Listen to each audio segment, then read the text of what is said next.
Determinant of order 3 मधलं solved example मधलं third example आहे. तर हा डिटर्मिनंट आहे. This is a determinant. It contains 9 elements. Now to solve this determinant we use here expansion formula. Now multiply first 2 minus I. आता 2 minus I ने कशाला multiply करायचं, तर हा जो छोटा डिटर्मिनंट तयार झालाय त्याला मल्टिप्लाय करायचंय. नंतर मायनस घ्यायचंय. आता आपल्याला 3 ने मल्टिप्लाय करायचंय आणि ह्या कॉलम मधले हे एलिमेंट न घेता 3, 2, 0 आणि 2 मायनस आय हे घ्यायचे. 3 ने मल्टिप्लाय करू. 3, 0, 2 आणि 2 मायनस आय. इथे मायनस घेतला. आता प्लस ने मल्टिप्लाय करायचे. प्लस -1. आता डिटर्मिनंट कोणता घ्यायचा आहे, हा डिटर्मिनंट घ्यायचा आहे. 3, 2 मायनस आय आणि 2 मायनस 1. आता हा डिटर्मिनंट आपण हे सॉल्व्ह करू. हे 2 ऑर्डरचे डिटर्मिनंट आहे. ह्याच्यामध्ये फक्त 4 एलिमेंट्स आहेत. इथे आपल्याला काय करायचंय, क्रॉस मल्टिप्लिकेशन घ्यायचं आहे आणि मध्ये मायनस घ्यायचंय. प्रत्येक ठिकाणी क्रॉस मल्टिप्लिकेशन आणि मायनस. क्रॉस मल्टिप्लिकेशन घ्यायचं, मग मायनस करायचं, मग इथे परत क्रॉस मल्टिप्लिकेशन. ह्याच पद्धतीने हे सॉल्व्ह करायचं आपल्याला. तर इथे क्रॉस मल्टिप्लिकेशन म्हणजेच स्क्वेअर येणार आहे, कारण दोन्ही टर्म्स सारखे आहेत. 2 minus I square -1 into 0 -1 into 0. मग नंतर -3. आधी हा डिटर्मिनंट सॉल्व्ह करू. 3 in bracket 2 minus i -2 into 0 किंवा 0 इंटू 2 असं पण चालेल. तर इथे डिटर्मिनंट घ्यायची गरज नाही, तर असं ब्रॅकेट घेऊ आपण. मग आता इथे प्लस आहे, इथे मायनस आहे, तिथे मायनस घेऊ. -1 ब्रॅकेटमध्ये 3 इंटू -1 और -1 मीन्स -3 -2 इंटू 2 मायनस आय. आता परत सॉल्व्ह करायचं आपल्याला. 2 मायनस आय.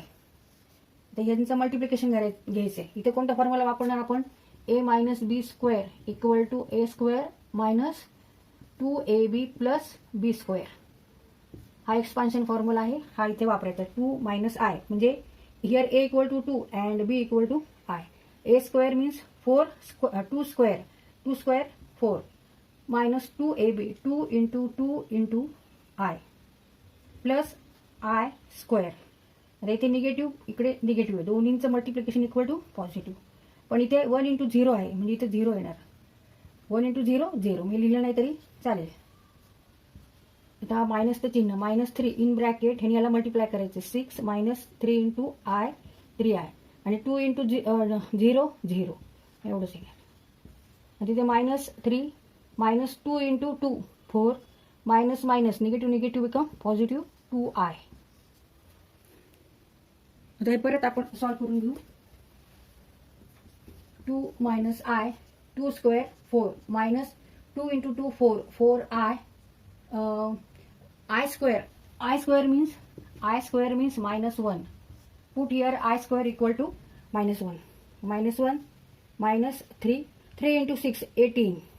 हा आपण सॉल्व्ह करू. Bracket 3 into 6 18.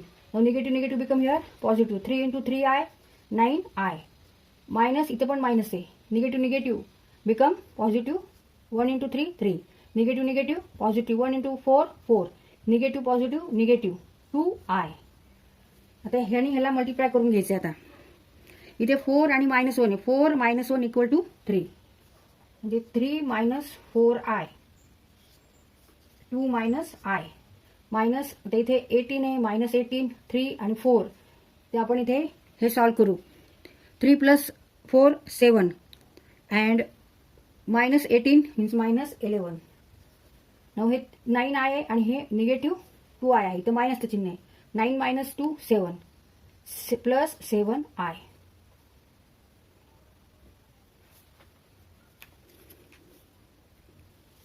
आता ह्या ब्रॅकेटने ह्या ब्रॅकेटला आपण मल्टिप्लाय करू. आता इथे हा ब्रॅकेट आणि हा ब्रॅकेट मल्टिप्लाय करायचं. 2 ने आधी ह्या ब्रॅकेट मधल्या टर्म्सला मल्टिप्लाय करू. 2 इंटू 3 6 2 इंटू 4 8. इथे मायनस आहे म्हणून आपण इथे मायनस घेतला 8i. आता निगेटिव्ह आय मायनस आय ने 3 ला मल्टिप्लाय करायचंय. Now negative becomes here positive 4i square -11 plus 7i. आता हे सॉल्व्ह करू आपण.